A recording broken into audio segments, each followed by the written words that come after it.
Hello, good afternoon, and welcome to Ion Port here on Metropolitan Television. Ion Port is proudly brought to you by the Ghana Revenue Authority, Goel Company Limited, Serene Insurance, Ghana Link Network Services, and Meridian Port Services (MPS). The show is proudly powered by the Ghana Ports and Harbours Authority (GPHA). Our media partner is the Business and Financial Times, and so if you have to, all you have to do is to grab the Thursday edition of the BNFT, and you'll be able to see all that happened here on the show this afternoon. We are streaming live on our social media pages. On Facebook, we are streaming live at Ghana Ports and Harbours Authority. Ghana Ports and Harbours Authority. Still on Facebook, we are streaming live at Port of Tema. And on YouTube, we are streaming live at Ion Port. Ion Port. Indeed, we shall be getting interactive with you, and so all you have to do is send us some messages and comments ahead via our dedicated WhatsApp line, which is 0559-019-177. 0559-019-177. At the appropriate time, we shall share it with the rest of the world.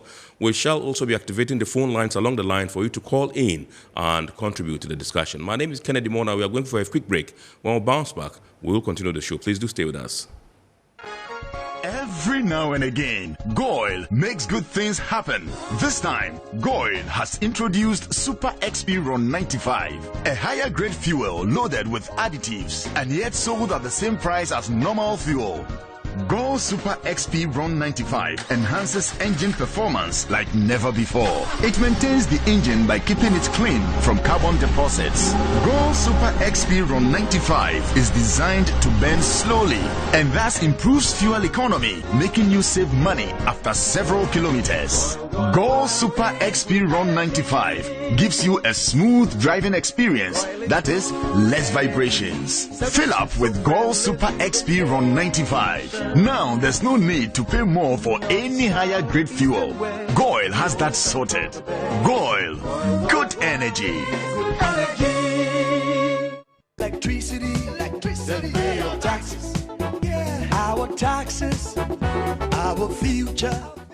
Because you see, without our taxes, we wouldn't have good roads, good schools, better hospitals, street lights, and other very important social amenities. When we pay our taxes, we give our children free and quality education. Talga, my money too small. Why should I pay my tax? Look, small. Salifo, it doesn't matter how small or big your business or income is. You still have to pay your taxes. The little taxes from each and every one of us, when put together, could give your community clean water or that deprived school with tables and chairs. Please pay your taxes. It is your responsibility. It is your civic duty. It is the law. Impressive factory. If only I had listened to you, I wouldn't have been in this mess. That devastating fire virtually wiped out the whole factory and my warehouse. Remember my misfortunes last year? Serene Insurance Asset All Risk Fire policy that I took were there to pay for my damaged stocks in the warehouse, and my machines that were affected by the floods have been replaced. My accident vehicle is back on the road thanks to Serene Insurance motor policy. Currently, my goods are on the high seas covered with their marine cargo insurance policy. I was just telling Ajima about Serene Insurance. Oh, Ajima, tell him more. As a road contractor, I make sure I do my contractors all risk insurance for the projects and then workers' compensation for all the workers on site. With Serene Insurance, they will make sure they will cover your unknown tomorrow today. Serene Insurance, a new face of insurance. Call us now.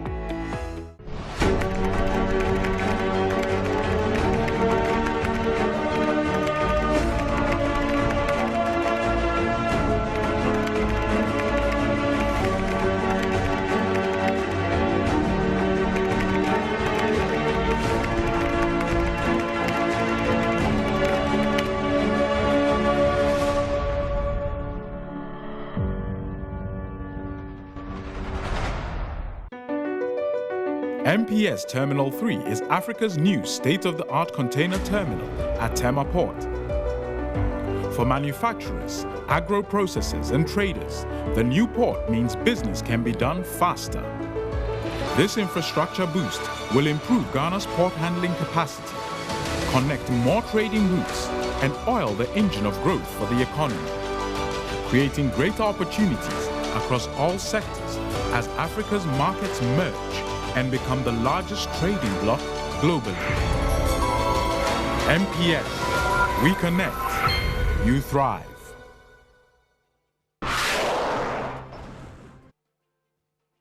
All right, so you're welcome back.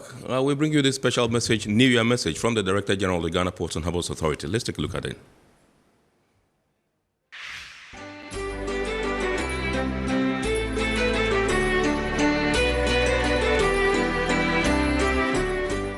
on this occasion of the beginning of the year 2023, it is my honor on behalf of the Ghana Ports and Harbours Authority, Board of Directors and Management and all staff to wish everyone within the port community, the staff of Ghana Ports and Harbours Authority, our board, our stakeholders, customs, shipping lines, shipping agents, freight forwarders, and our cherished importers and exporters, and all major public sector institutions that are supporting the Port Authority to deliver cargo services to our economy. I wish all of us a very, very, very prosperous 2023. We are looking forward to a year that will be better than 2022. We have all been unfortunate to witness 2022, where the global economy has been in crisis, and Ghana has also been affected. We noticed a decline in cargo traffic to our ports, but we've been able to survive the year. And we believe with all the efforts government is making to reposition our economy, 2023 is going to be a better one for the ports, a better one for importers and exporters, and a better one for our country. Happy New Year, and all the best for the coming year.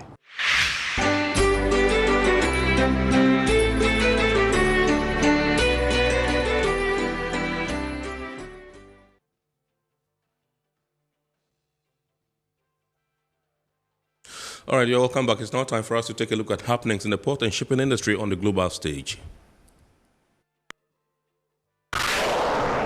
Israel's Haifa port has been officially taken over by a consortium headed by India's Adani Group. The privatization conclusion comes on the back of the acquisition of the necessary approvals from Israeli's governmental bodies. A consortium of Adani Port and Special Economic Zone Limited and Israel's Gadot Group won the tender to privatize the port of Haifa in July 2022. The consortium's offer totals $1.15 billion, beating other 18 applicants for the port. Under the deal, the Adani Gadot Consortium has secured the rights to buy 100% shares of Haifa Port Company Limited, which operates the port of Haifa. The consortium won a concession to operate the port until 2050.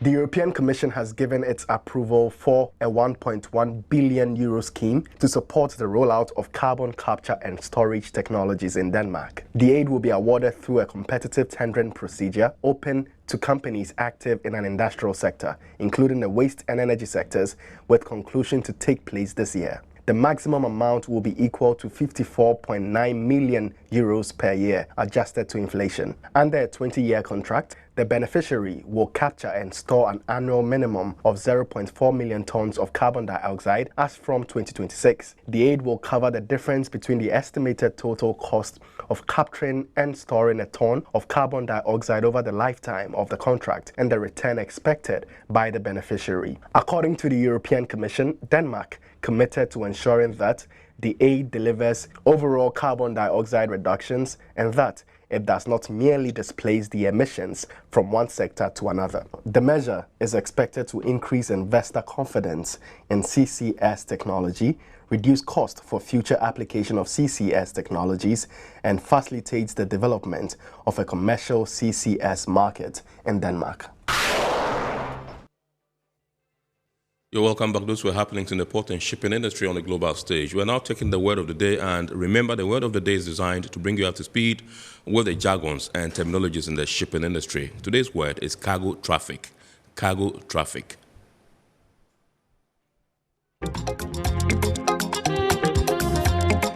Cargo throughput is the total volume of cargo discharged and loaded at the port. It includes break bulk, liquid bulk, dry bulk, containerized cargo, transit cargo, and transshipment.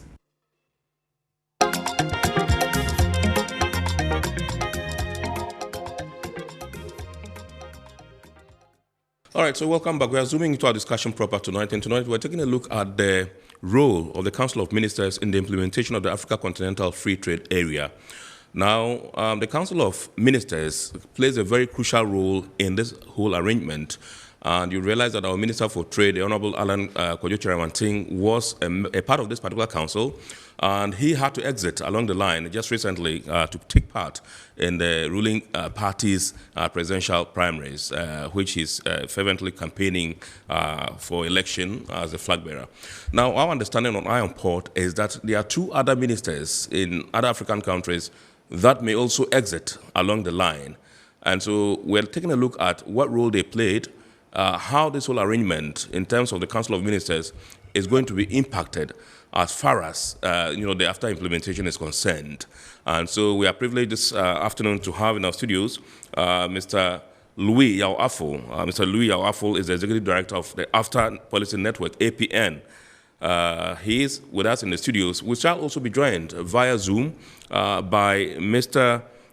Judson Vendel Adi, who is the chairman of the Africa Private Sector Summit.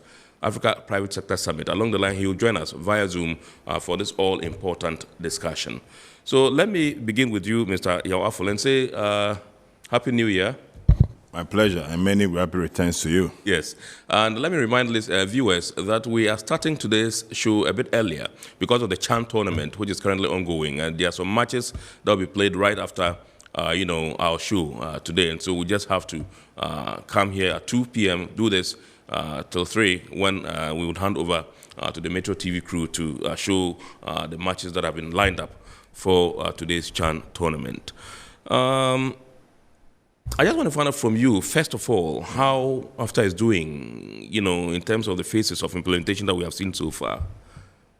Yeah, I think good afternoon to your viewers and Happy New Year to them. Yes. I think that overall, I think they are still making inroads. Many countries are picking up the model, picking up the implementation approach.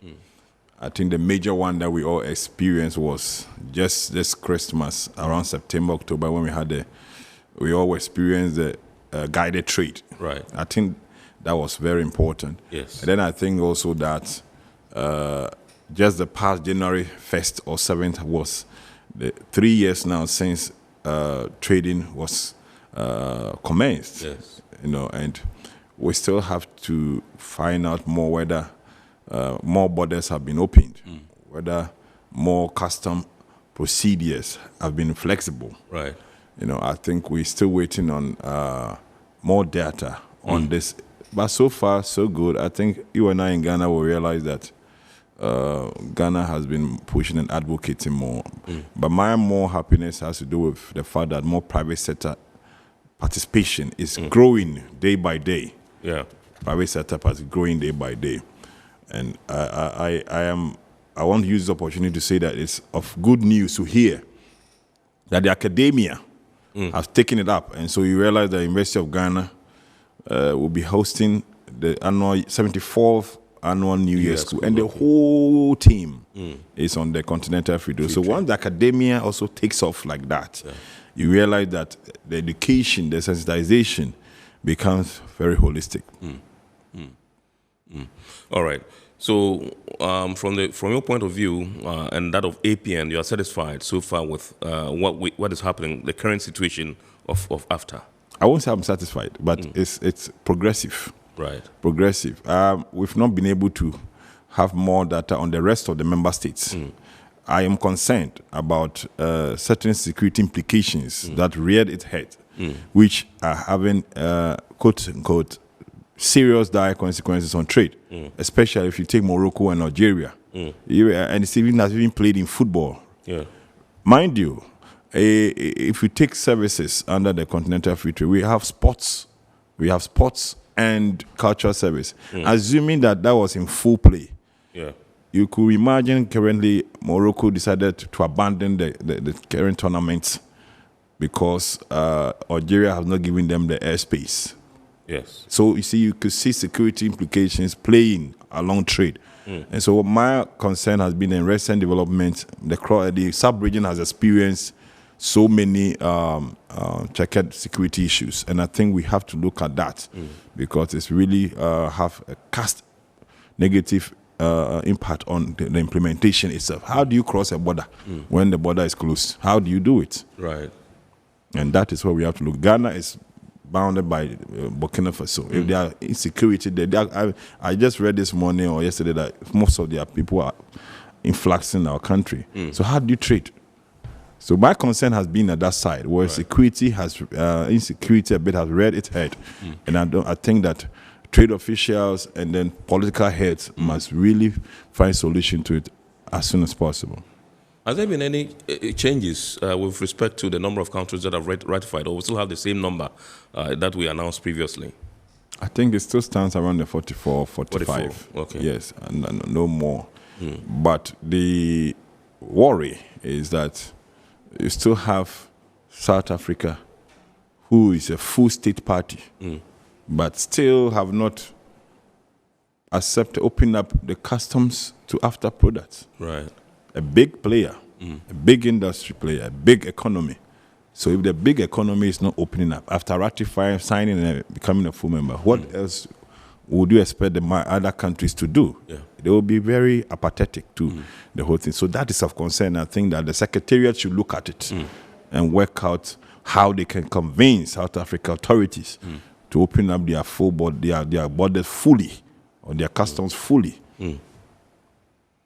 Okay, so let me find out from you. We are zooming now into our topic for today, and I just want to find out from you how important the role of the Council of Ministers is to the success of the implementation of this whole AfCFTA arrangement. Permit me to read something. Very, very important. First of all, who are they? The Council of Ministers of AfCFTA are drawn from, they are the ministers of trade, right, who represent the various AfCFTA countries or state parties. That council is composed of not only the trade ministers, but technocrats, technical people, trade experts who are part of that. Right. And they are drawn, I think, from either the Secretariat or other, but that is it. And then they have another one also. That, you see, these AfCFTA members, they are those who are state parties. That is, they've gone through all the process and become full AfCFTA country members. Right. So they have their trade ministers one side. Then they also have those who are in the process of ratifying. They are not there yet. You also have their ministers. But the Council of Ministers, you look at this, the trade ministers and experts also drawn from, so that they, and that is the way it looks. And the composition is these two. Then what is their role? A critical role.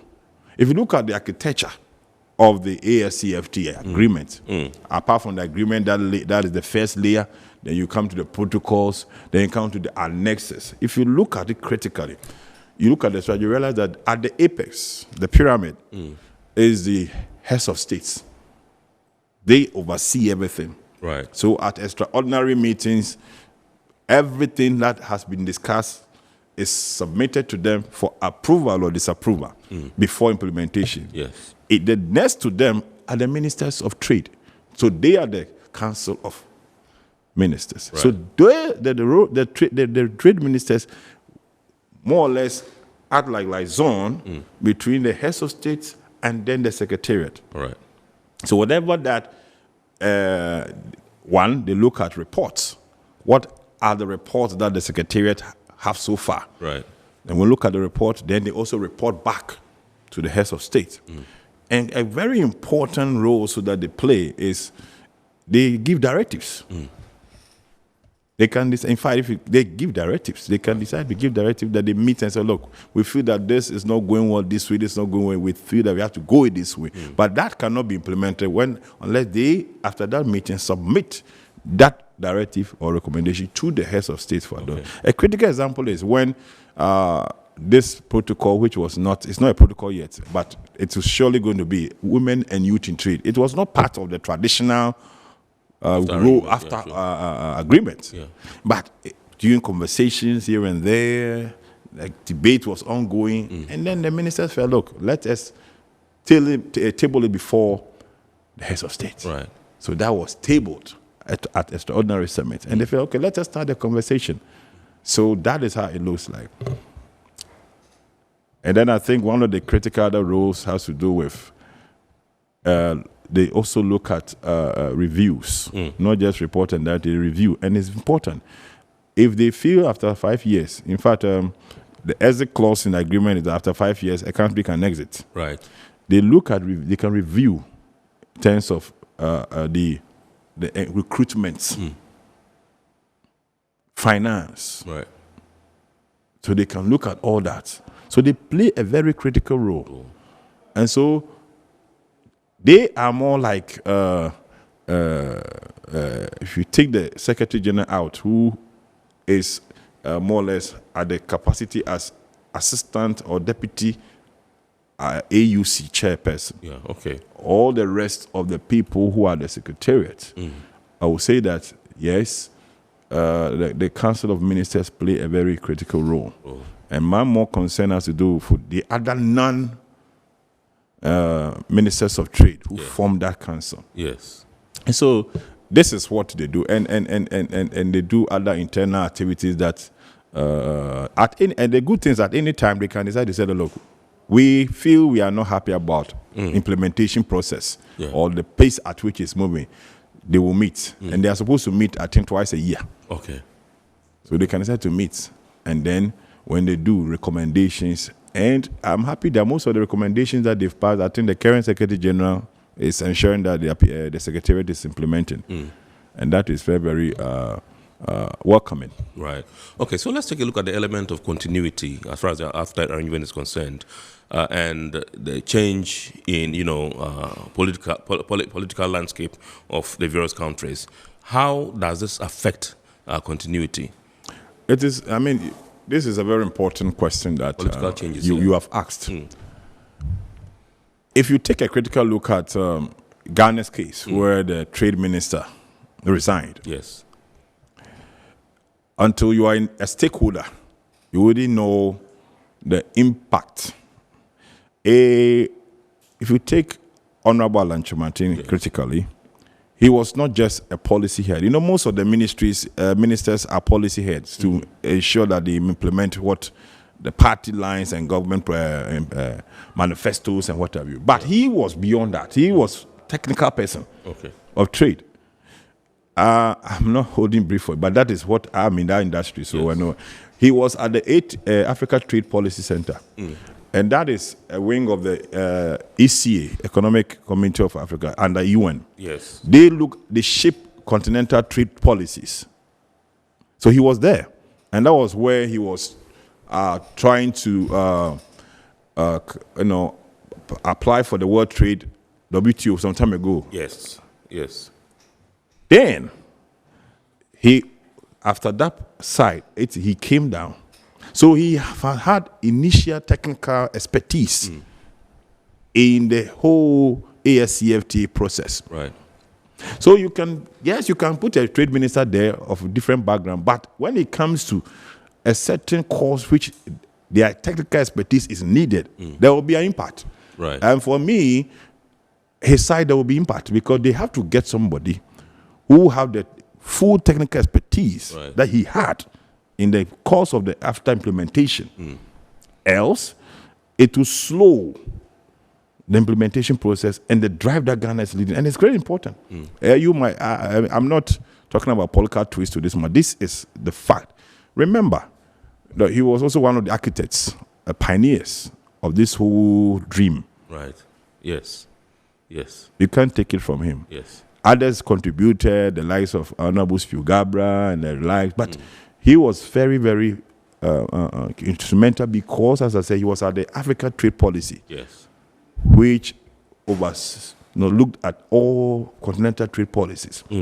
So when you are bringing another person on board, apart from the trade negotiators, Ghana have chief negotiator. These are technical people who negotiate on behalf of the country. So if the minister, if it works that way, to me, if it worked that way, if the minister is not there, I know deputies are good, they're there. If there's a deputy who has that technical expertise, it's good. If not, you can look within and see, because this whole thing is about export-driven, import-driven. So, for example, if you look into Ghana, I'm just making my opinion. You could look at the CEO of the Ghana Export Promotion Authority. She's done a lot. She has the expertise in that. She has also been part of this after staff. You look at also the former CEO of Free Zones. Okay. Who is also an MP and deputy. Ochubefi. That field, the Free Zones has a kind of similarity with the whole process of this after economic zones. So, and then if not, he's a deputy. They are not minister. Deputies. No, but he's a deputy. Yeah, he's a deputy. Yes. So if you're not looking at this book, then the chief negotiators, the chief trade negotiators of the ministries of trade should be the people who could be caretakers of this process of implementation. Right. And so, for example, if you go to Ministry of Trade, you could talk about Mr. Mixon.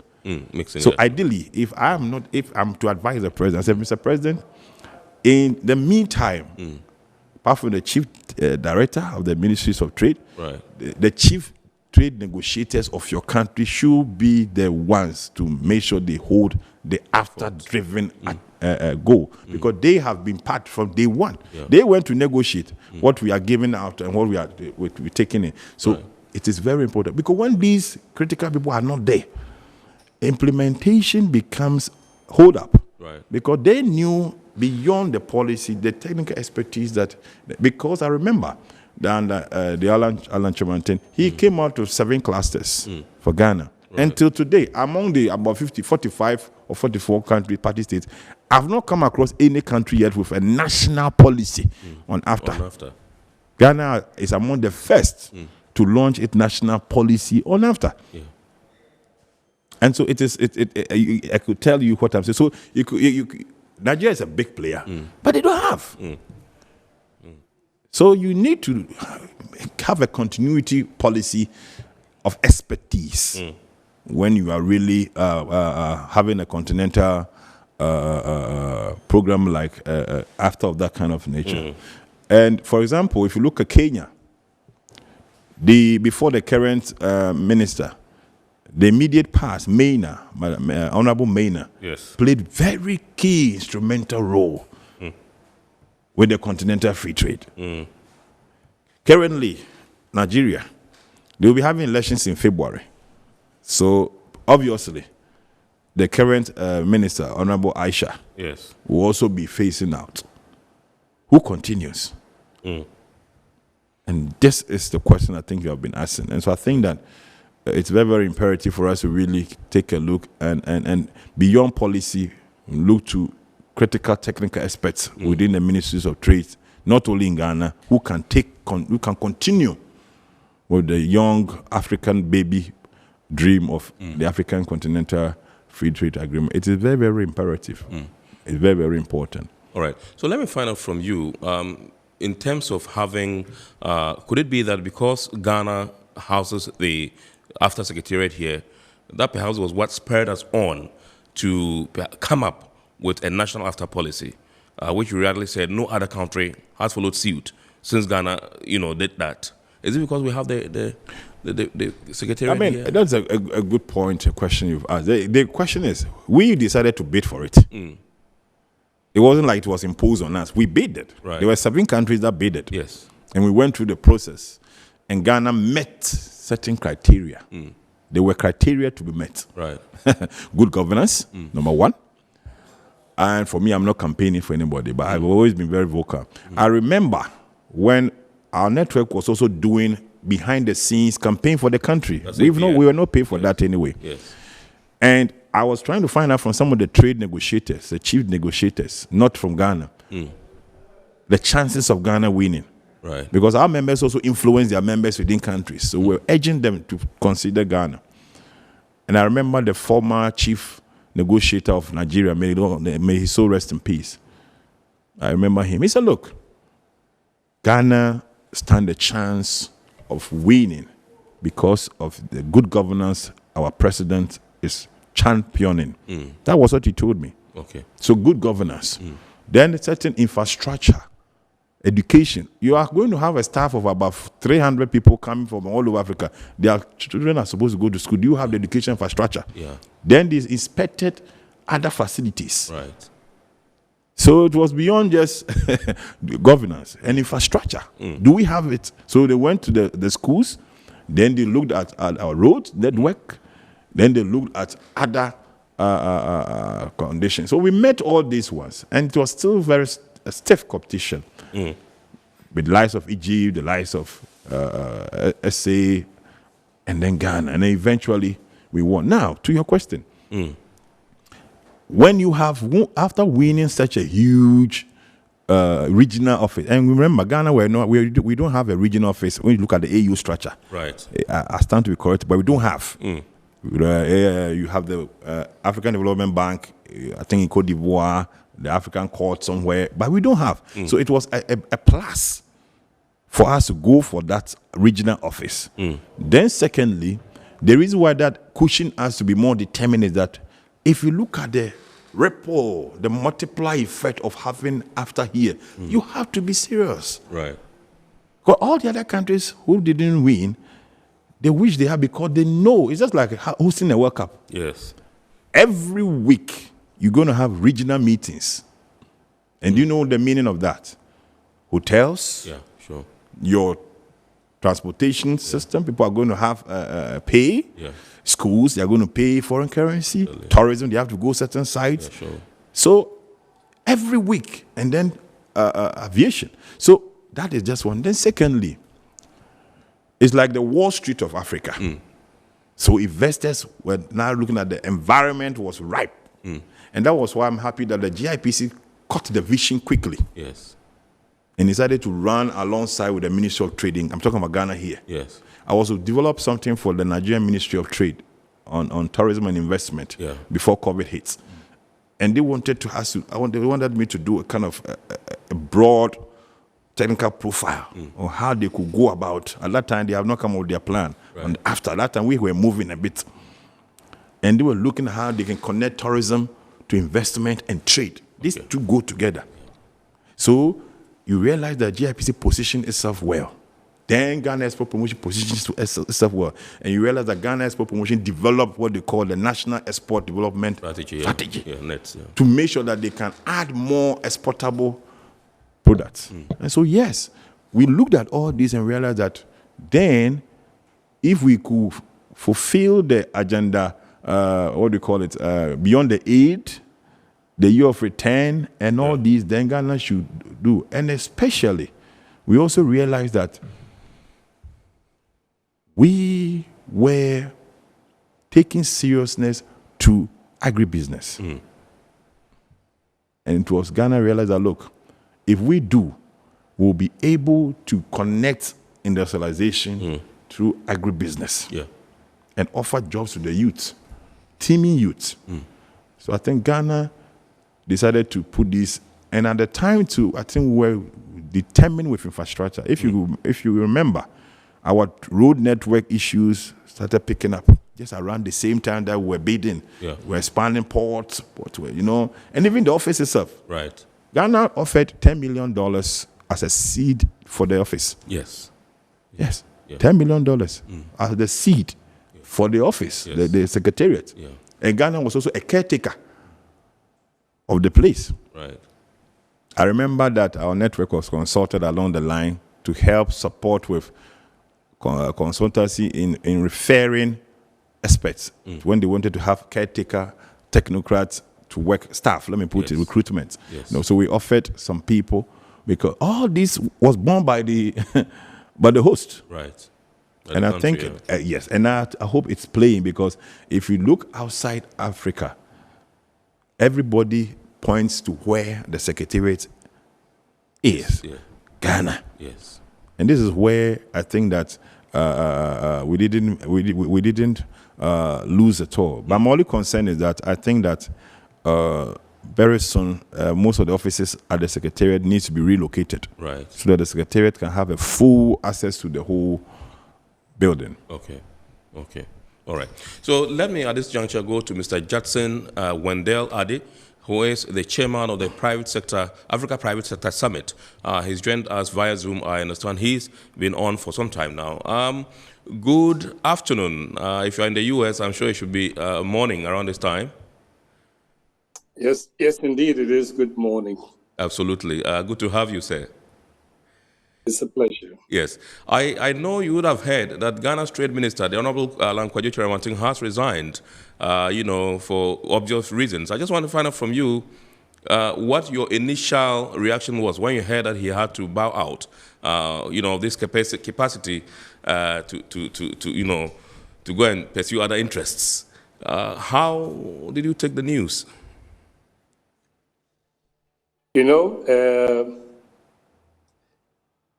His role in giving birth to AfTA is one of continental value. Excuse my voice, is one of continental value. Right. And so one has to look at it from that context, those of us that are involved at the Pan-African level. What's the implication for the continent and beyond? And what mechanism do we have in place for those with the kind and quality of experience that he brings to the table? How do we maybe revisit the Ministerial Council and to put in place maybe an advisory committee that would work with the Ministerial Council for particularly the newcomers? Louis just made reference to the former minister of Kenya, for example. Yes. Okay, and there's this young fellow, Prudence. Prudence is still within the system. He's young and all of that. You have another young fellow who helped recently in helping Ghana structure the AfTA program. So where do you put these technocrats outside of the norm, that is the Ministerial Council, or when they're no longer within the workings of the AfTA and other organizations? Because, Africa's problem has to do with continuity. Yes. All right? Can we afford to lose the life of Alan at this point in time? Well, he has a choice. And so we cannot confine him or restrict him to be where he is or where he's living.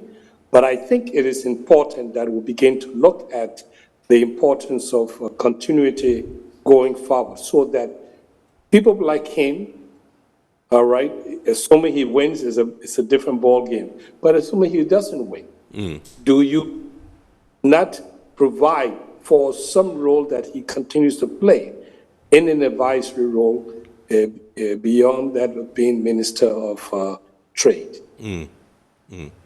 Right. So you had Mr. Affol's submission in terms of the issue of political changes and what that has, the tendency it has in terms of impacting the current implementation of AfTA. I just want to find out from you, from your perspective, what are some of the things that we can do to curtail some of these things? What are some of the things we can do? Yes.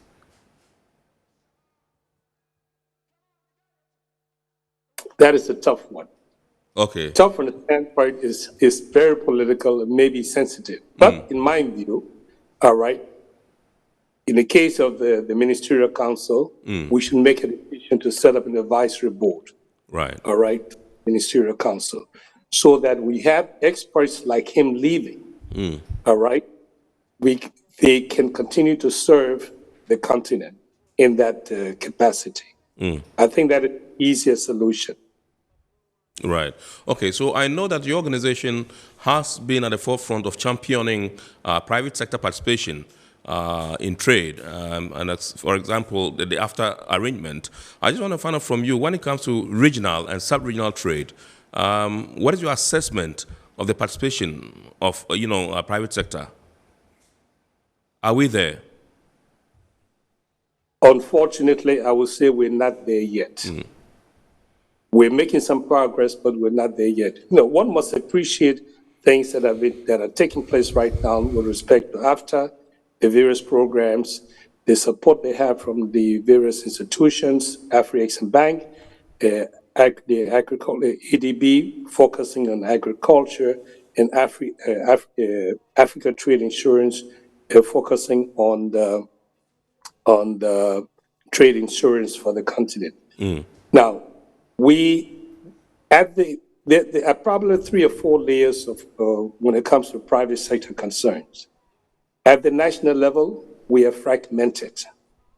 We have too many organizations at the national level representing the private sector. Mm. We have, at the regional levels, we may have probably 2 organizations. For example, in the West African belt, we have the Francophone group and we have FAWASI. Mm. FAWASI covers all of the African countries. Right. Okay. Now there's effort to set up the regional body, which technically should be made up of the of Hawasi and FOPACO, I think that's the name of the organization, all right, from the French group, all right, that will represent the regional body. Then we have the Pan-African bodies, all right. For now, we know very specifically the Pan-African Chamber of Commerce and Industry, all right, that was established in 2009 to represent the private sector at the African Union. Unfortunately, we're only giving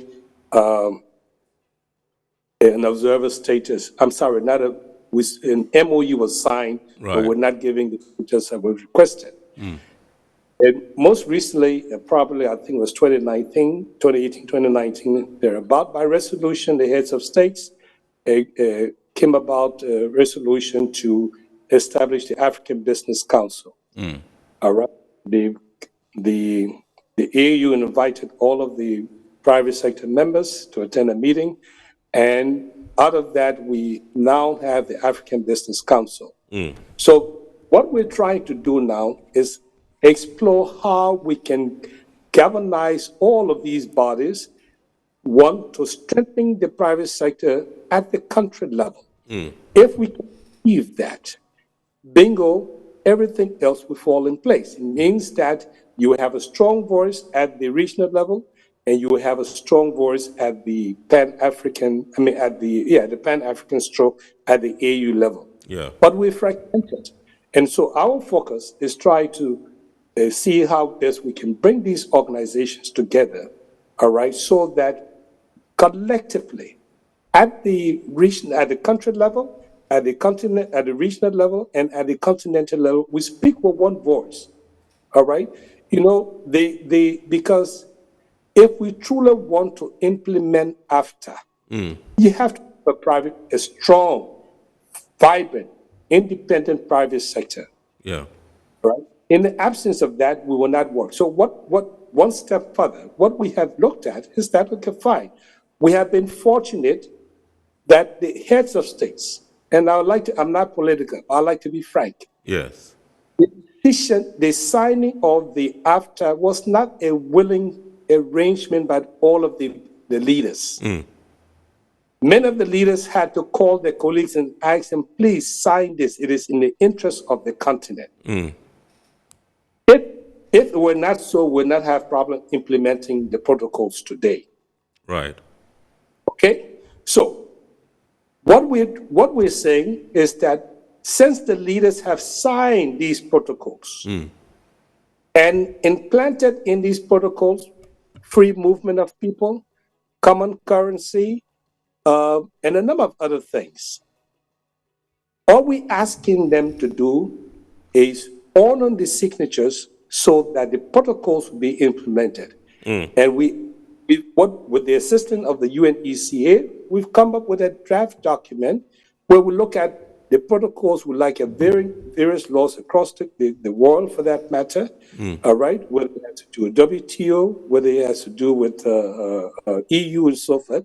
And we've come up with a series of recommendations, all right, that are needed to accelerate the implementation of the AfCFTA program.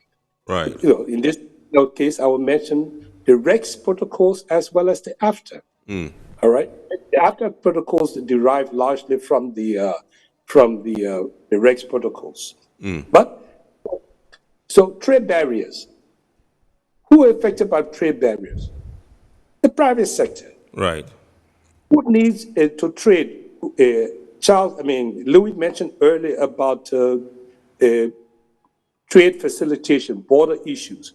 You cannot talk about Ghana, cannot talk about doing trade with Benin if there's trade unrest, there's political unrest in the Togo. These are the practical things that the Bill of Rights calls for. We need peace and security. Yeah. We need common currency. We need free movement of people. We need to participate on the check and balances at the borders. Okay? Yes. An illiterate person should be able to cross any border with their goods without having to be able to read and write.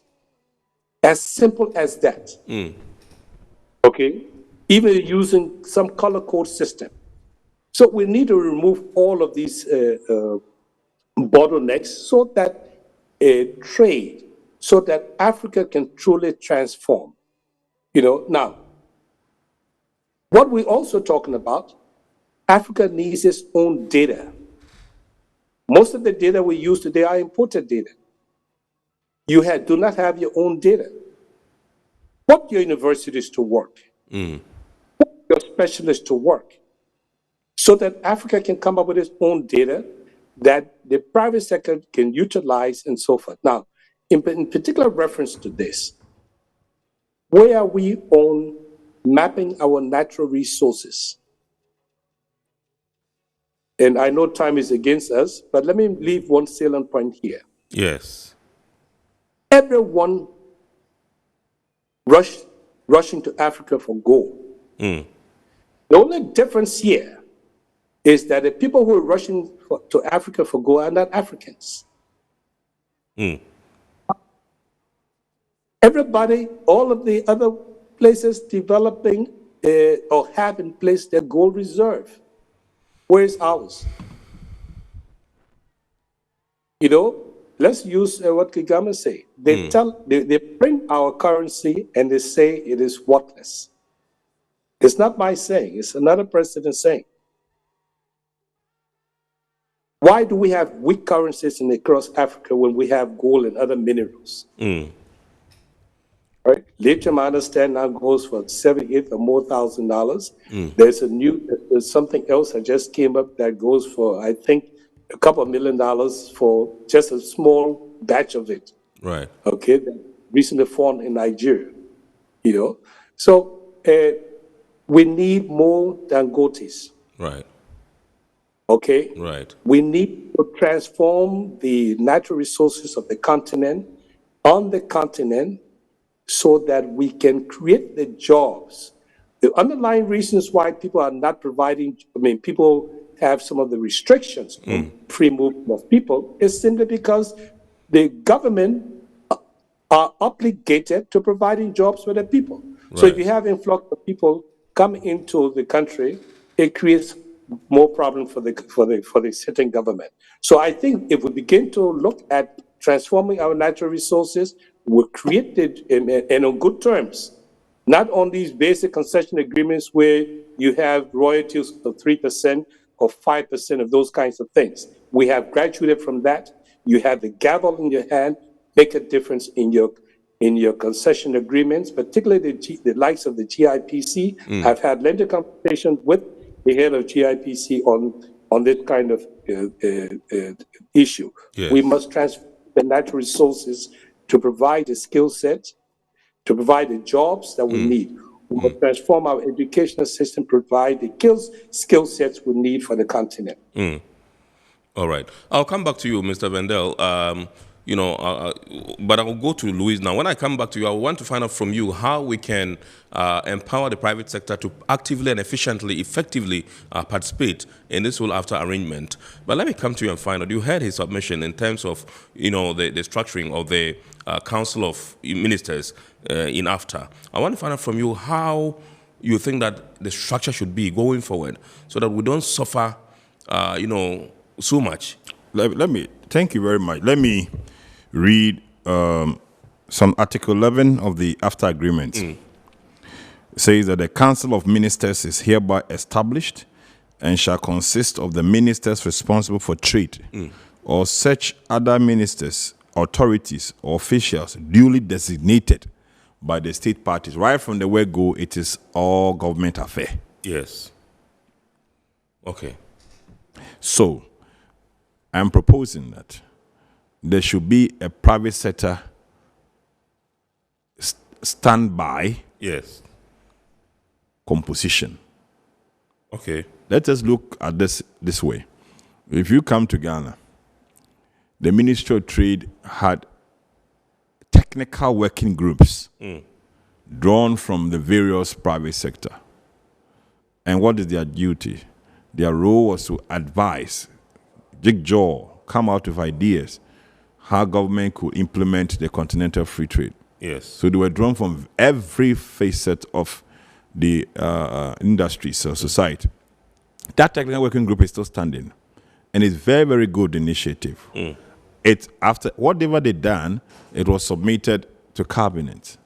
After all the committees work and whatever we have the policy in place. So, at the continental level, the state parties should work through their national AfCFTA offices. The national AfCFTA offices must compose standing committees, technical working groups, who can be, as the article is saying, so where you have the portion that say that as designated by state parties. Yes. So that portion of designating will be inference to the private sector technocrat or experts who are standing alongside the Council of Ministers, because one is of political direction, the other is of private sector direction. Right. And the two can work together, just as Mr. Wonder was talking about the African Business Council. Because the African Business Council was formed to look at the business initiative. On the 2018, when AfCFTA was signed, the first Africa Business Forum was instituted. Yes.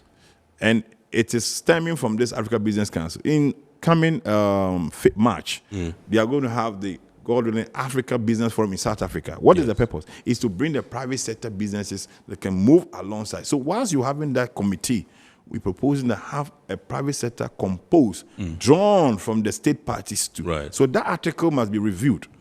They can review it after 5 years.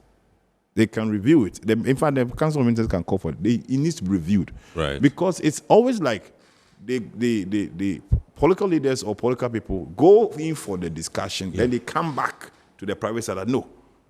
I raised this thing alongside one of the, during those times when it was not yet AfCFTA. I raised it in one of the international conferences. I said, listen, my opinion is that communication should not start from the top, from the down. Gather the people, get them involved right from the scratch.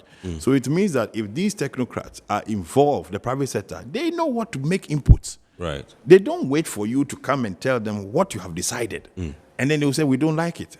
Get them alongside. They be in the meeting. Get them observer status in your meetings. Right. The first phase of AfCFTA was done very well, where it was government and private sector involved. Now, phase 2, phase 3 is government to government. It's not good. Right. Get the private sector, give them not just observer status, but also to make sure that they make inputs in your decision. They make input into the reviews and reports.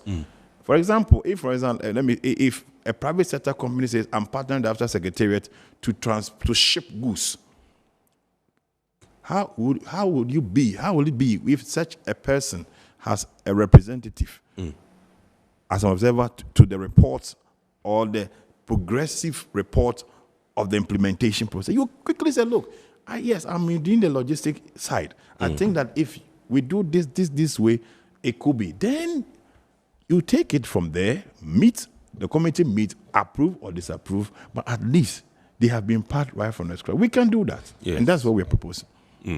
All right.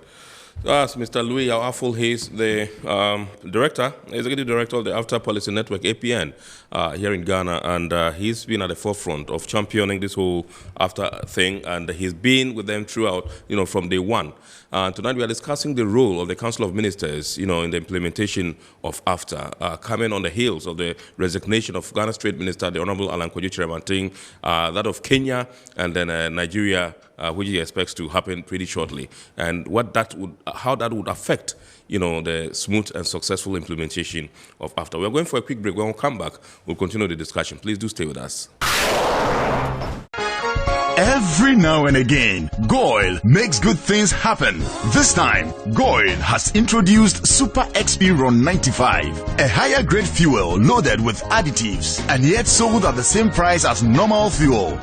Goil Super XP Ron 95 enhances engine performance like never before. It maintains the engine by keeping it clean from carbon deposits. Goil Super XP Ron 95 is designed to burn slowly and thus improves fuel economy, making you save money after several kilometers.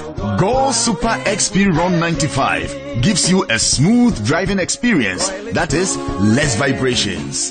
Fill up with Goil Super XP Ron 95. Now there's no need to pay more for any higher grade fuel. Goil has that sorted. Goil, good energy. Electricity, then pay your taxes. Our taxes, our future. Because you see, without our taxes, we wouldn't have good roads, good schools, better hospitals, street lights, and other very important social amenities. When we pay our taxes, we give our children free and quality education. Talga, my money too small. Why should I pay my tax? Look, small. Salifo, it doesn't matter how small or big your business or income is. You still have to pay your taxes. The little taxes from each and every one of us, when put together, could give your community clean water. Or that deprived school with tables and chairs. Please pay your taxes. It is your responsibility. It is your civic duty. It is the law. Impressive factory. If only I had listened to you, I wouldn't have been in this mess. That devastating fire virtually wiped out the whole factory and my warehouse. Remember my misfortunes last year? Serene Insurance Asset All Risk Fire policy that I took were there to pay for my damaged stocks in the warehouse. And my machines that were affected by the floods have been replaced. My accident vehicle is back on the road thanks to Serene Insurance motor policy. Currently, my goods are on the IC covered with their marine cargo insurance policy. I was just telling Ajima about Serene Insurance. Oh, Ajima, tell him more. As a road contractor, I make sure I do my contractors all risk insurance for the projects and then workers' compensation for all the workers on site. With Serene Insurance, they will make sure they will cover your unknown tomorrow today. Serene Insurance, a new face of insurance. Call us now.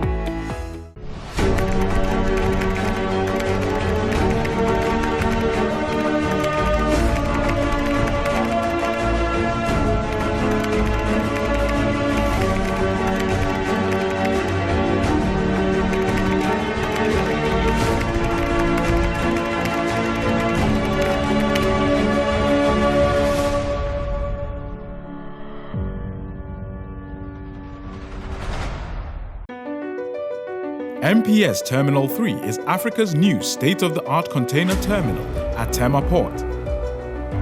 For manufacturers, agro-processors and traders, the new port means business can be done faster. This infrastructure boost will improve Ghana's port handling capacity, connect more trading routes, and oil the engine of growth for the economy, creating greater opportunities across all sectors as Africa's markets merge and become the largest trading bloc globally. MPS, we connect, you thrive. All right, so you're welcome back. We are discussing the role of the Council of Ministers in the implementation of AfCFTA, and with us in the studios, Mr. Louis Awaful, who is the Executive Director of the AfCFTA Policy Network, APN.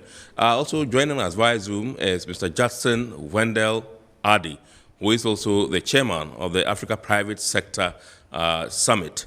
Let me come to you, Mr. Wendell, and find out from you how you think that the private sector can be empowered to effectively participate in regional and sub-regional trade, particularly AfCFTA. And your organization, I understand, is championing what's called the Bill of Rights. Can you also tell us about it? Thank you. The first step into empower the private sector is that the private sector itself has to recognize its role, all right, in terms of being the key stakeholder driver in the performance of any economy.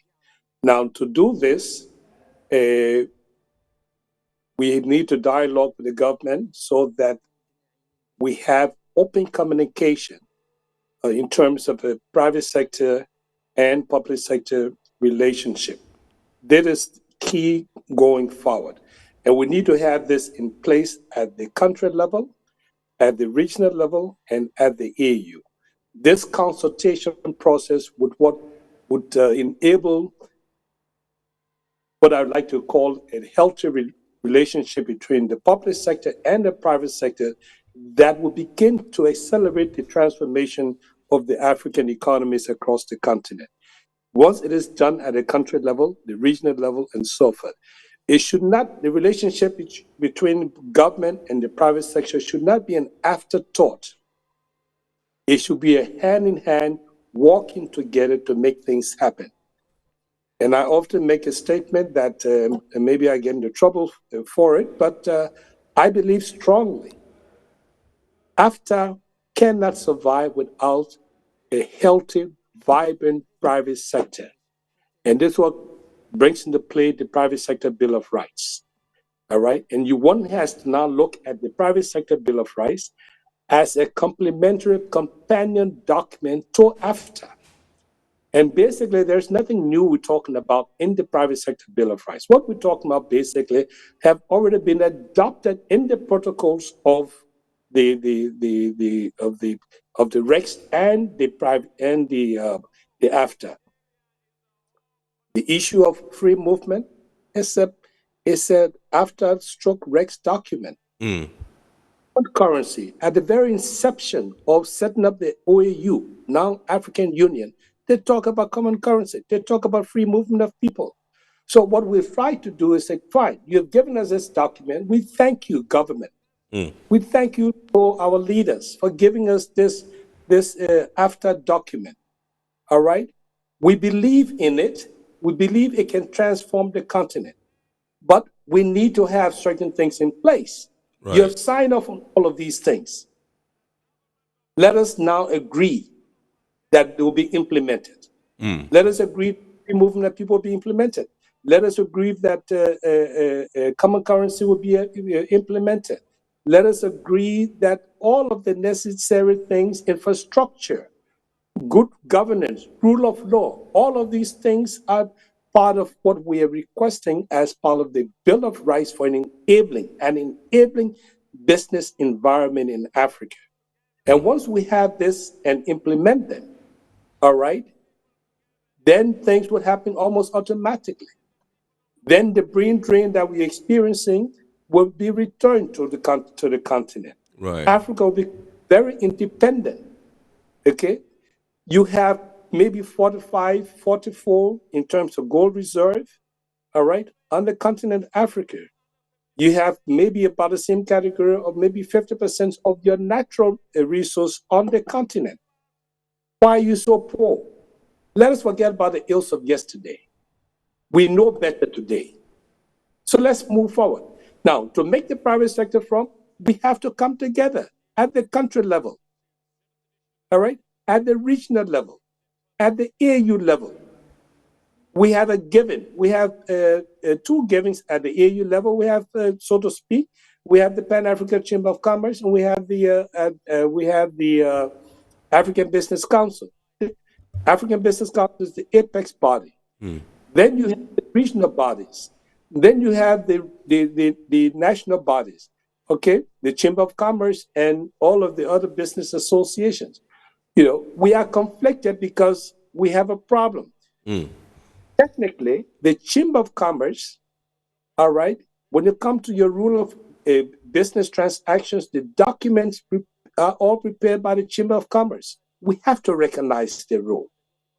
Okay?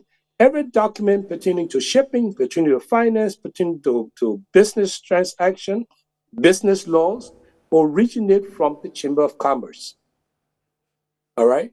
Right. So how do we, at the country level, bring all of these parties together? In like Ghana, for example, you have AGI, you have the Chamber of Commerce, you have a trade association, and so forth. How do you bring them together so that they speak with one voice with your government? okay, and then translate that to the regional body, and then translate that to the apex body, African Business Council. In the absence of us uniting, this is where our failure comes into play.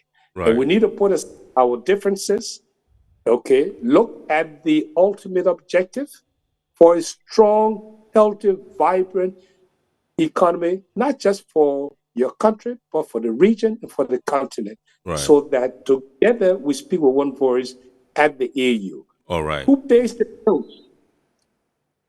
All of these meetings, who pays the bills? Tell me, you answer. Your organization, though you're quasi-government owned, but who pays the bill? Right. If we don't, you are a private sector entity, so to speak. You pay taxes to government. So let us look at this mutual understanding, this love-fest relationship, all right? It's a marriage between the private sector and the government. We would disagree, but let us agree on those salient issues to move forward. Right. It's a gift to the private sector. If we fail to take advantage of the opportunities under AfCFTA, we will remain fragmented and will continue to have the exploitation that we experienced in the past. All right. I'll come back to you for you to tell us what the Bill of Rights your organization is championing is all about. But let me come to Louise. Before I come to Louise, let me announce that the production team has told me we can activate the phone lines for you to call in and contribute to the discussion. The number to dial is 020-552-8353. It's rolling on your screen. 020-552-8353. You can call in and contribute to the discussion. Now, would you want to walk us through some of the, the things that or the successes that some of these ministers have chalked, particularly our, Minister Alan Kojo-Kyerematen, what he did, in terms of championing this whole AfCFTA thing, and perhaps the others. Just briefly, because we don't have a lot of time on our think hands. the first one is enabling the national AfCFTA policy framework. Right. So we have a policy. The second, at least, under his tenure, Ghana was able to His Excellency the President to secure Ghana hosting the Secretariat. Ghana also is implementing the 7 clusters that, under his supervision, was launched.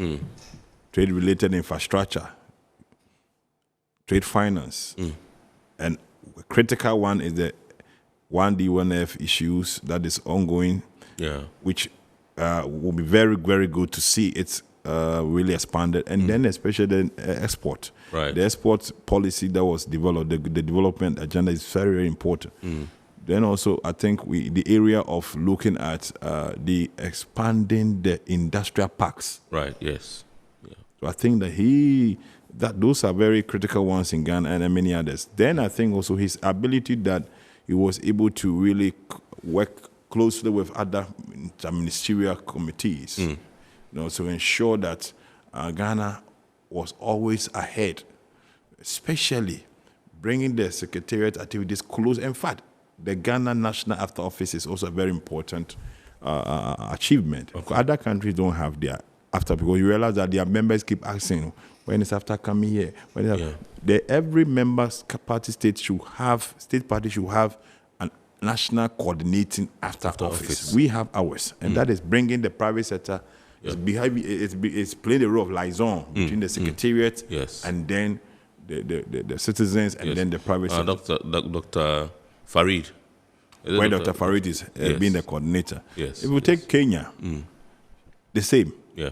Honorable Maina has worked extensively, especially Kenya's ability to really expand on their sensitization to rural communities and involve them in AfCFTA. Right. And then also, recently, they actively played a role in the expanded guided trade. Yes, initiative. Yeah. And they've not stopped. And it continues. For Nigeria, I think that they sought Nigeria becoming a full state party when they were not in 2020. So I urge whoever is going to take over that they should continue it aggressively.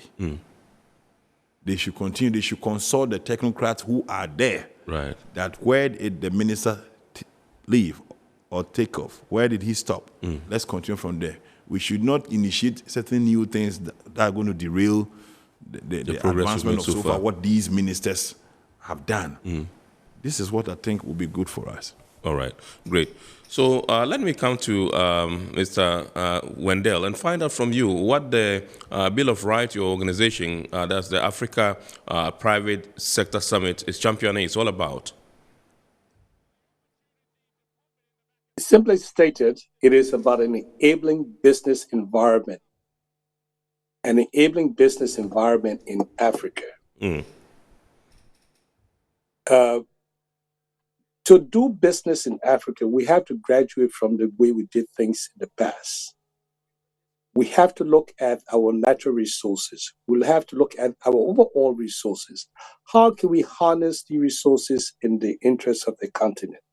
How can we provide the environment to facilitate the harnessing of these activities? Business. What is your business climate? When a person looking to invest in a country, they look at certain basic things: rule of law, security, access to finance. These are the basic things. So, in a nutshell, it includes everything that AfCFTA protocol calls for about in terms of the trade facilitation. We're talking about free movement of people. Should not be required to obtain a visa to go to South Africa, for that matter. All right. I should not. I should have access to financing to do business. All right. It should not be a hassle. All right. Now, in particular here, I like to make reference to the Africa Trade Insurance. That is another spin-off of the African Union. Right. That organization would establish purposely to provide trade and insurance coverage, trade and investment coverage, insurance for doing business in Africa. Unfortunately, most people don't know anything about this organization. Incidentally, they had a conference in the General Assembly in Ghana last year. 90% of your businesses, I would say 98% of your businesses. I think we've lost Mr. Wendell via Zoom. Let me come into the studios. I think there are a few messages here I would like to take. And this one says, my name is Fifi. Has Ghana made some headway in the implementation of the National Policy Action Plan? I would like to know. Yes. Yes. If you look at the trade-related infrastructure, connected infrastructure that is needed to enable, especially if you look at the railway development was supposed to end at Paga. Right. But because of the AfCFTA vision, it's being expanded to Burkina. Right. You and I know the port, how far you've gone. Yeah. Then the mainland port, inland port that is also under, is very important. Yes.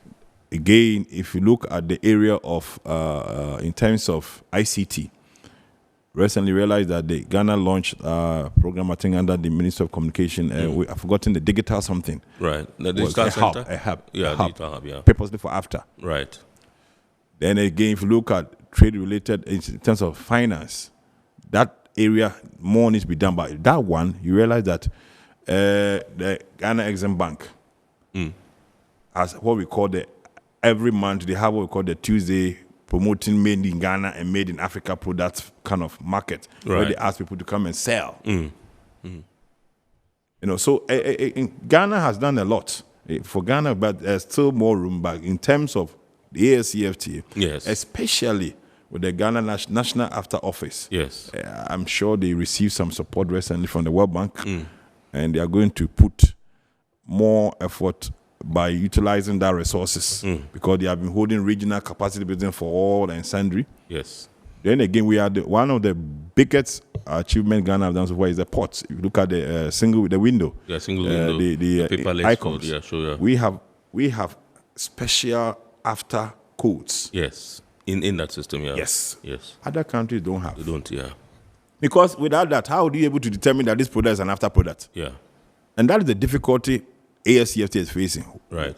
What is the difference between this product I used to trade and the one that you say is an after product? Right. So that is one of the critical areas that I think that with them.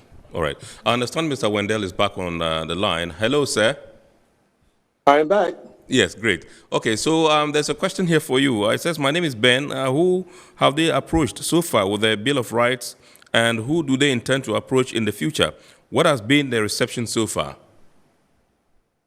Well, the reception, I was at the launch of the Ghana AfCFTA program, and Minister Allen spoke. I asked the question whether the government be receptive to it, and he said they'll be glad to take a look at it. We have all the way at the AU. I was at a conference recently in Tangier on peace and security, where I stated that there was nothing new being discussed at that peace and security conference, and we needed something that would work, and that we should leave that conference with a headline news that would carry the private sector has requested a Bill of Rights.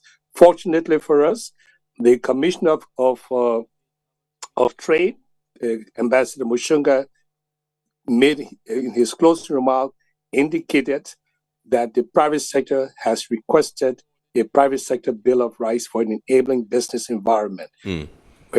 We have the PATSI, the Pan-African Chamber of Commerce, has distributed it across to all of the Chamber of Commerce across the continent.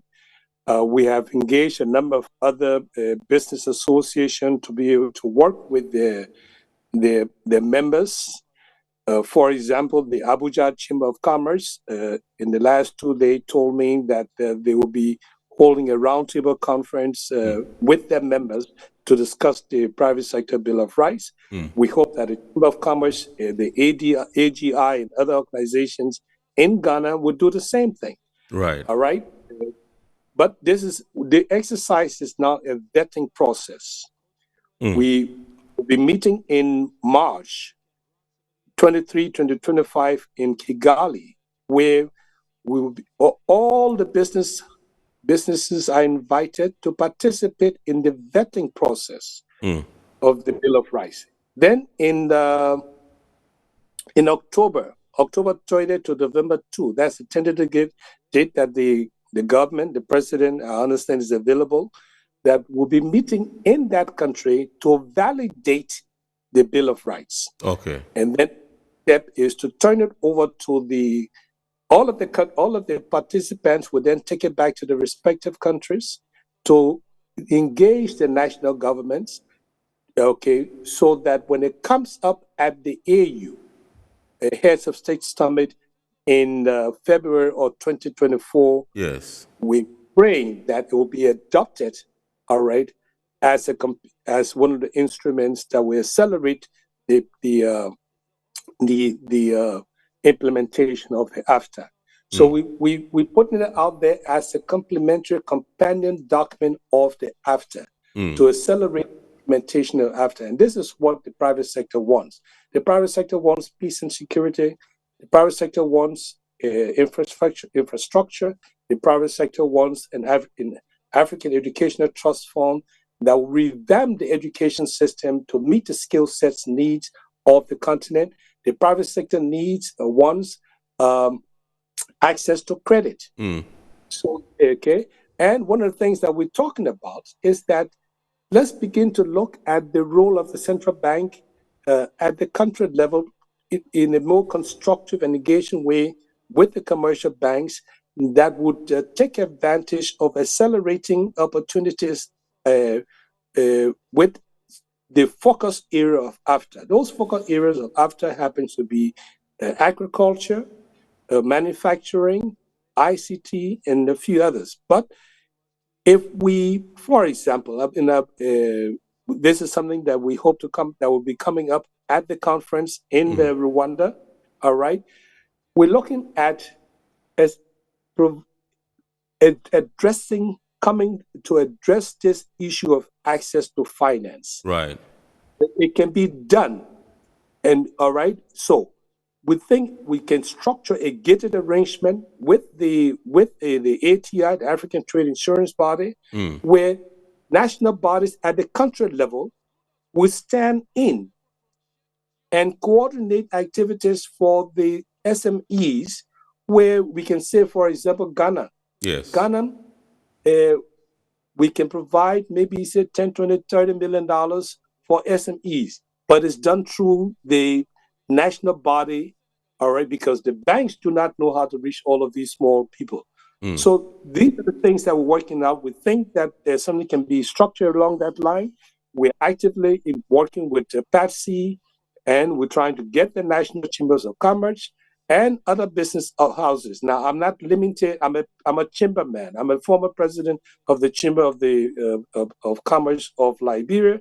Right. So if you mention the name chamber, so forth, because some organizations take exception. You mentioned chamber. Yes. But in reality, chamber happens to be the one that provide the key transactional documents for the private sector, right. like it or not, right. so forth. So these are the things that we're trying to do. We're encouraging people to come to the conference.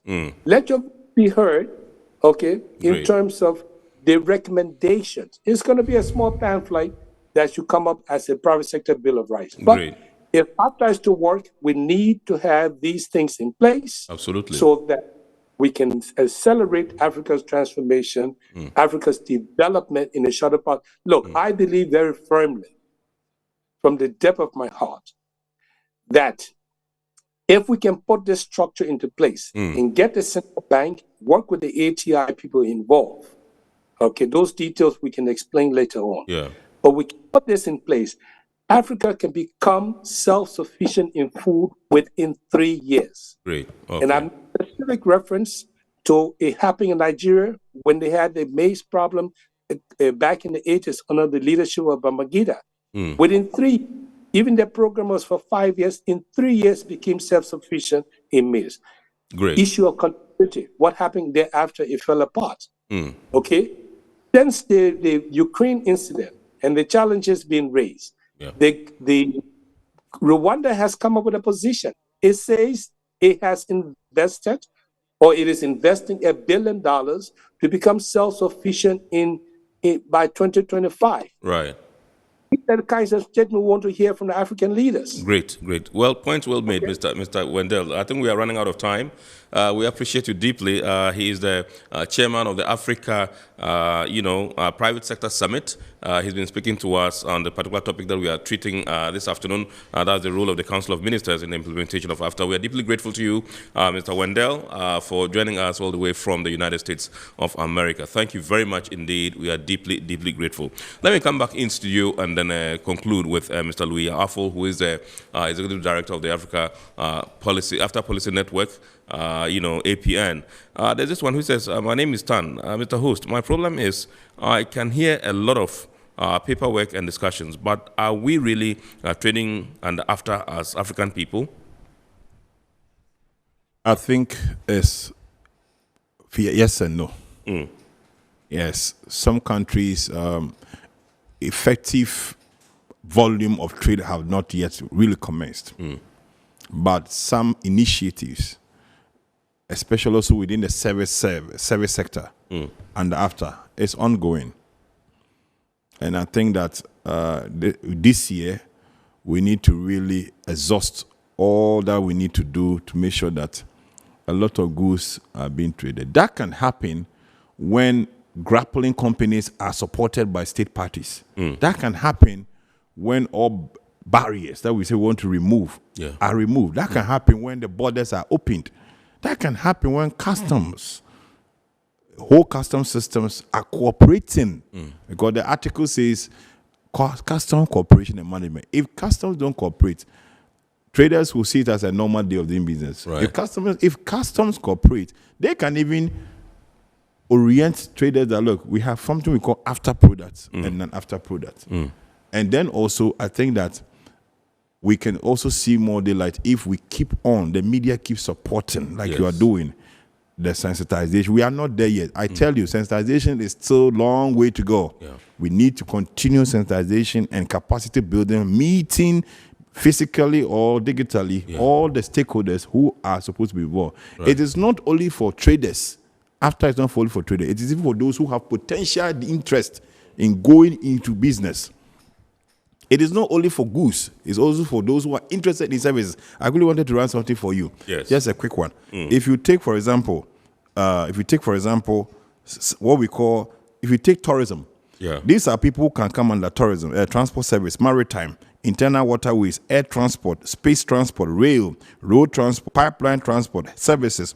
Again, if you take tourism, if you take communication, you have postal services, courier services, telecommunication, audiovisuals. Then if you come down to financial services, you have all insurance. And insurance-related services, banking, and other finance. Then the tourism, for example, I wanted to mention because Ghana seems to have a lot of tourism. Tourism, you have hotels, you have restaurants, you have tour guides, all these opportunities. So you don't need to wait for anybody to come and tell you. Once you identify which area you want to go, whether services or products, then you go to the appropriate authority. You can contact us. APN can help you to identify where you want to go. Or you go to the Ministry of Trade, or you go to the National Office. They can help you so that you can be able to take opportunity of this. All right. I think there's a follow-up question, but we don't have enough time. It says, why are borders still not opened in some countries? Probably security reasons. Just that. Okay. All right. So I think that this is how we will end it. We'll draw the curtain on this week's edition of Our Report here on Metropolitan Television. Remember, we've been looking at the role of the Council of Ministers in the implementation of the Africa Continental Free Trade area. And we've been in the studios, has been Mr. Louis Afo, Executive Director, AfCFTA Policy Network, APN. Remember, we also were joined via Zoom by Mr. Judson Wendell Addy, who is the chairman of the Africa Private Sector Summit. I would like to say a big thanks to our sponsors, Ghana Revenue Authority, Goel Company Limited, Serene Insurance, Ghana Link Network Services, and Meridian Port Services. And indeed, remember, the show is proudly powered by the Ghana Ports and Harbours Authority. The abridged version will be aired on Wednesday at 8:30 p.m. on Ghana Television. Make a date and watch that. My name is Kennedy Mona. God willing, next week we shall bounce back with another wonderful edition of the show. We wish you a super week ahead and wish you God's blessings. Keep watching the rest of our programs here on Metro TV. Good evening.